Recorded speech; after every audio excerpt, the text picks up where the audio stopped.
যুক্তরাষ্ট্র রাশিয়া উত্তেজনাপূর্ণ সম্পর্কের মধ্যে ট্রাম্পের নতুন নিরাপত্তা কৌশলকে স্বাগত জানালো ক্রেমলিন। কেন এই বিরল সমন্বয় এবং এর ভূরাজনৈতিক প্রভাব কি? ডেস্ক রিপোর্টে বিস্তারিত।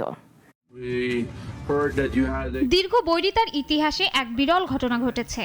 মার্কিন প্রেসিডেন্ট ডোনাল্ড ট্রাম্পের নতুন জাতীয় নিরাপত্তা কৌশলকে প্রকাশ্যে স্বাগত জানিয়েছে রাশিয়া।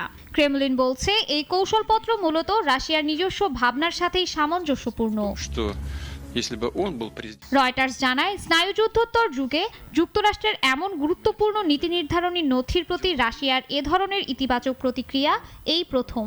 ট্রাম্পের দৃষ্টিভঙ্গিকে সেখানে বর্ণনা করা হয়েছে নমনীয় বাস্তববাদ হিসেবে।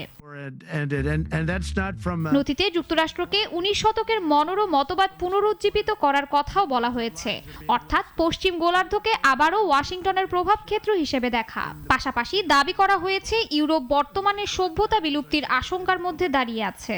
ইউক্রেন যুদ্ধের সমাপ্তি এবং রাশিয়ার সঙ্গে কৌশলগত স্থিতিশীলতা পুনঃপ্রতিষ্ঠাকে যুক্তরাষ্ট্রের মূল স্বার্থ বলে উল্লেখ করা হয়েছে।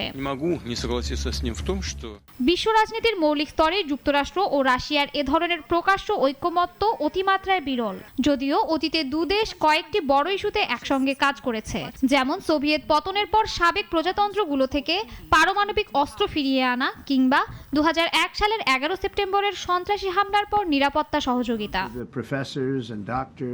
স্নায়ুযুদ্ধের সময় দুপক্ষ পরস্পরকে অশুভ সাম্রাজ্য ও ভেঙে পড়া পুঁজিবাদী ব্যবস্থার প্রতীক হিসেবে উপস্থাপন করত। সোভিয়েত পতনের পর রাশিয়া পশ্চিমা বিশ্বের সঙ্গে অংশীদারিত্ব চাইলেও ন্যাটো সম্প্রসারণের সিদ্ধান্তই সম্পর্কের অবনতি বাড়ায়, যা তীব্র রূপ নেয় পুতিন ক্ষমতায় আসার পর।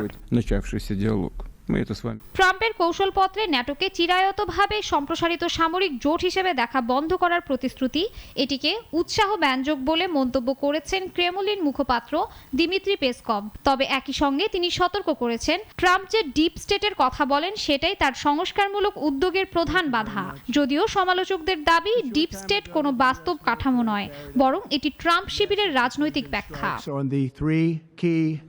শাশ্বতী সরকার, নাগরিক।